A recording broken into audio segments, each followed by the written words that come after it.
Alright guys, today is going to be a long video, so get ready. We have an absolute disaster to get through here. So today's video is on what did 1st Infantry Division medics carry on D-Day.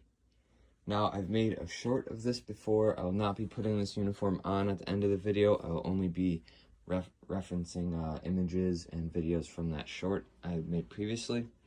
So, as always, we'll start on the left and we'll move to the right. Let's get into it. So, first off, on the far left here, we have the M41 field jacket. That's the standard issue combat jacket of the D-Day landings for the 1st Infantry Division. And this was used all the way up until, I believe, about September of 1944. It was used through the end of the war, but it was starting to be phased out by that time. Now here is a D-Day specific piece of kit. So this is an Army assault gas mask in the rubberized chest rig. So I'll put up a picture of what that looks like on me. So most of these were discarded after D-Day. Some of them were kept because they are, of course, waterproof. I don't have the actual gas mask. It's those are quite expensive and hard to find because a lot of soldiers ditched them. But yeah, pretty cool. Down here we have the Mark II service boots. These were pretty common to see during the D-Day landings. You would also see rough-out boots, and you would also occasionally see paratrooper jump boots, obviously with paratroopers, but also with Rangers. Down here, these are gaiters. Everybody was wearing these on the landings, besides from paratroopers and Rangers. I just want to stop and correct myself. Not all Rangers had jump boots. Most wore gaiters as well. If you're a reenactor, you know these can be a pain to put on. Not too much to say about these. Just a pain to put on. Overall, only mildly effective in what they do. Back up here, we have a M1 steel pot helmet with a net on it. So you may be wondering, why is there no medic symbols? Well, not all medics on D-Day, and in fact, most medics on D-Day didn't have markings on their helmets yet. That was something that was implemented early on to mid-Normandy. And it was not extremely common, but it did happen. Now, something I forgot to mention is it was very common to see helmets with scrim on them. Scrim are little pieces of colored burlap that you weave in between the net. I don't want to do that because it takes forever, and I'm not going to use it for the impression, so I'll put up a picture of what that looks like.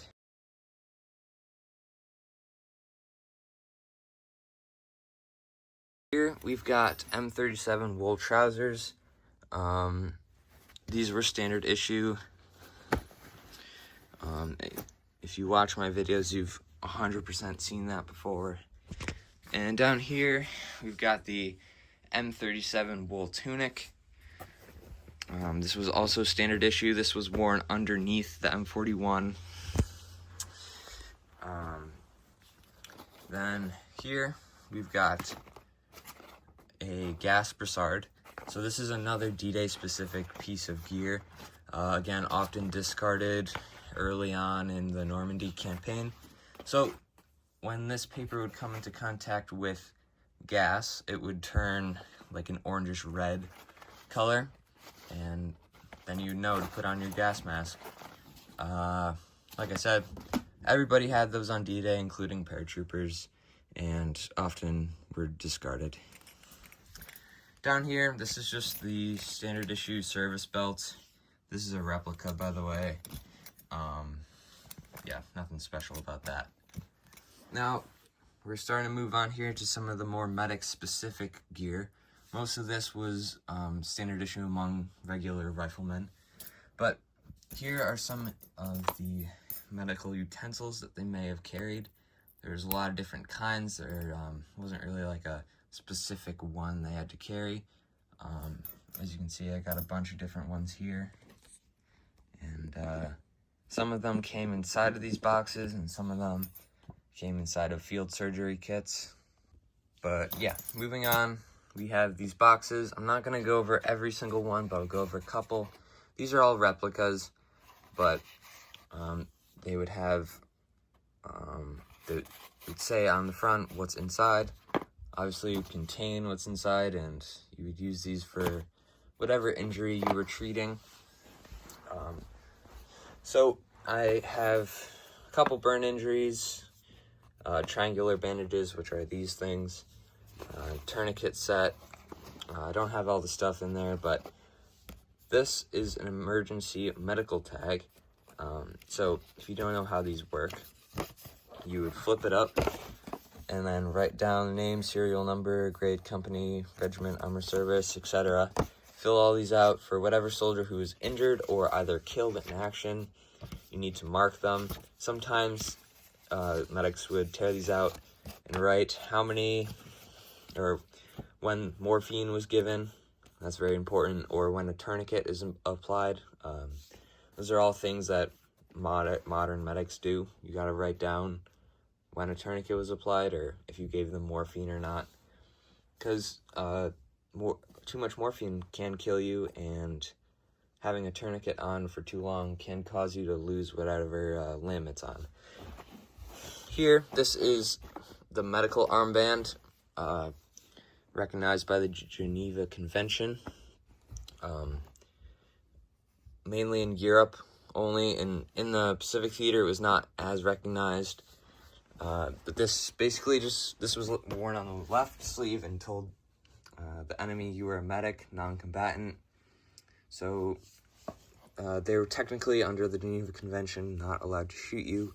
Obviously, there was some rule breaking that went on throughout the war on all sides.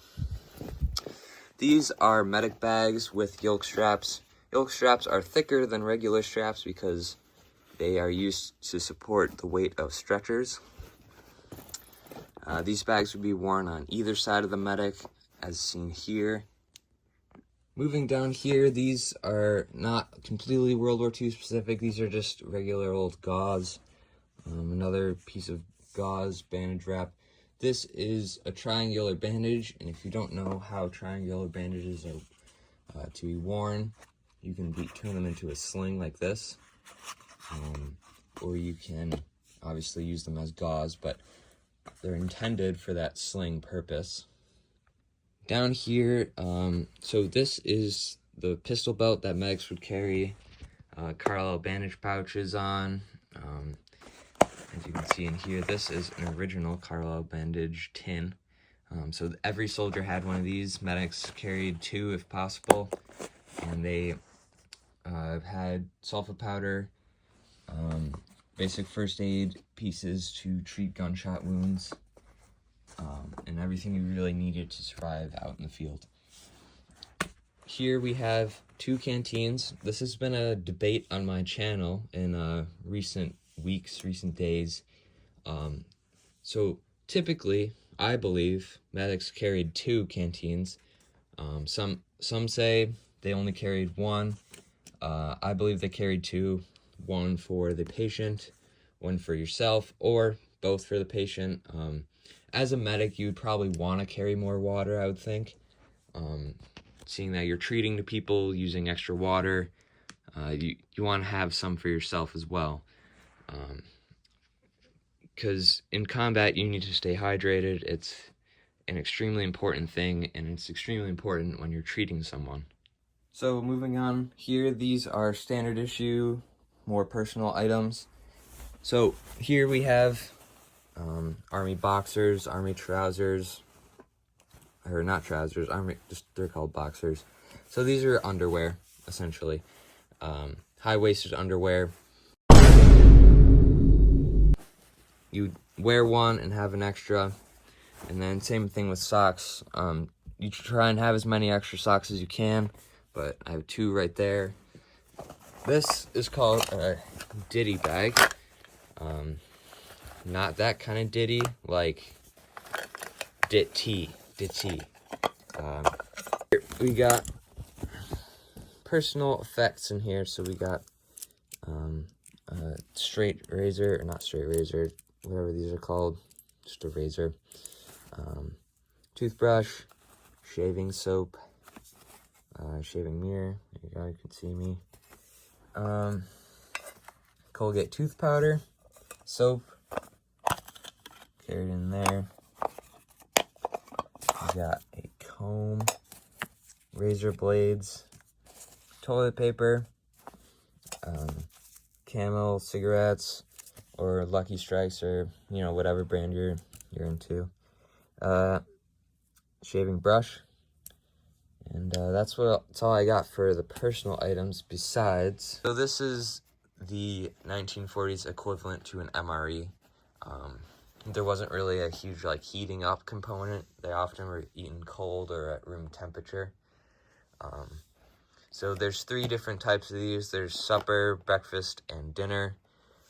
Dinner is lunch, supper is dinner, and breakfast is obviously breakfast.